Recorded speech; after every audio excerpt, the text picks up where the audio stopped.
Berbeda dengan Tuhan Yesus. Tuhan Yesus selalu melatih dirinya untuk mendengar firman.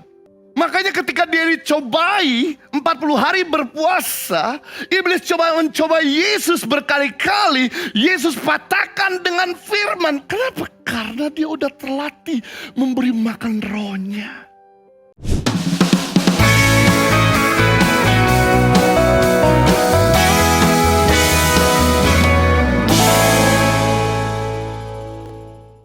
Nah, kita belajar bagaimana mengawali dan mengakhiri dengan baik. Bagaimana untuk kita bisa finishing well, finishing strong. Yang pertama, berjaga-jaga dari daya tarik dunia. Yesus berkata kepada murid-muridnya dalam Matius 26 ayat 41. Berjaga-jagalah dan berdoalah supaya kamu jangan jatuh ke dalam percobaan. Roh memang penurut tetapi daging lemah. Tuhan Yesus sedang memberitahu bukan kepada orang awam. Tuhan Yesus sedang memberitahu bukan kepada orang-orang yang baru bertobat. Tapi Tuhan Yesus sedang ngomong kepada murid-murid yang sudah mengikuti 3,5 tahun bersama-sama dengan dia. Berjaga-jagalah dan berdoalah supaya kamu jangan jatuh ke dalam dosa. Sebab roh memang penurut dan daging lemah. Kata berjaga-jaga yang Yesus katakan dipakai untuk orang berjaga di malam hari. Orang kalau berjaga di malam hari harus lebih waspada daripada orang yang berjaga di siang hari. Karena kalau kita berjaga di siang hari, dalam keadaan terang kita bisa melihat musuh dari jarak yang jauh. Tapi kalau kita berjaga di malam hari, maka dalam keadaan gelap kita harus selalu siaga satu. Karena gak tahu kapan musuh akan datang sewaktu-waktu. Yang Yesus maksudkan di sini adalah kita gak pernah tahu bahwa iblis yang mengelilingi kita seperti singa yang mengawal kapan dia makan kita. Yang kita perlukan adalah berjaga-jaga dirimu dan berdoa supaya kamu jangan jatuh. Saya beritahu, tubuh diperintah oleh jiwa. Jiwa diperintah oleh roh. Kalau rohmu mati, maka jiwamu negatif, pikiranmu negatif, perasaanmu negatif, keputusanmu negatif, maka jiwa akan memerintah perkataan dan perbuatanmu negatif.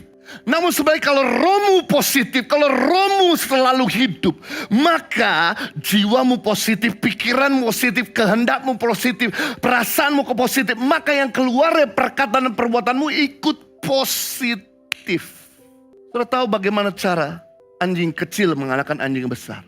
Secara ilmu psikologis tidak mungkin anjing kecil bisa mengalahkan anjing besar. Tapi caranya mudah. Jangan beri makan anjing besar dan selalu kasih makan anjing kecil. Maka anjing kecil akan mengalahkan anjing besar. Karena anjing besar kalau nggak dikasih makan, dia jadi lemah. Sama hal, kita punya roh, kita punya tubuh. Kenapa kita selalu mengikuti keinginan daging? Kenapa kita selalu mengikuti keinginan dunia? Karena ini selalu dikasih makan. Yang roh tidak pernah dikasih makan. Kalau Anda cerdas dengar perkataan Tuhan Yesus, untuk ini selalu dikasih makan, maka ini akan ngikut roh. Tapi kalau ini daging dikasih makan, maka roh akan mengikuti daging.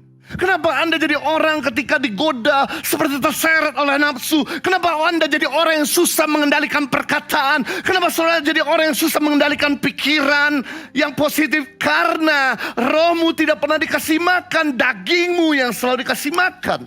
Sebagai contoh, di bedanya antara Adam dengan Tuhan Yesus, ini dia. Mereka sama-sama tahu firman. Cuma bedanya Adam tidak melatih telinganya mendengar firman. Dia melatih telinganya mendengar suara penipu, bergaul sama penipu, bersahabat sama penipu, berkomunitas dengan penipu. Dan akhirnya ketika digoda, rohnya mati mengikuti keinginan daging. Berbeda dengan Tuhan Yesus. Tuhan Yesus selalu melatih dirinya untuk mendengar firman. Makanya ketika dia dicobai 40 hari berpuasa, iblis mencoba Yesus berkali-kali. Yesus patahkan dengan firman. Kenapa? Karena dia udah terlatih memberi makan rohnya. Ibadah Impact Community Indonesia menjadi 5 sesi. Ibadah jam 8 pagi, jam 10, jam 12 siang, jam 3 sore, dan jam 5 sore. Seluruh ibadah berlangsung on-site di Mall of Indonesia, lantai P3, Kelapa Gading, Jakarta Utara. Bagi jemaat yang ingin mengikuti secara online, ibadah live streaming dapat diikuti pada pukul 10 pagi waktu Indonesia Barat di YouTube Impact Community Indonesia.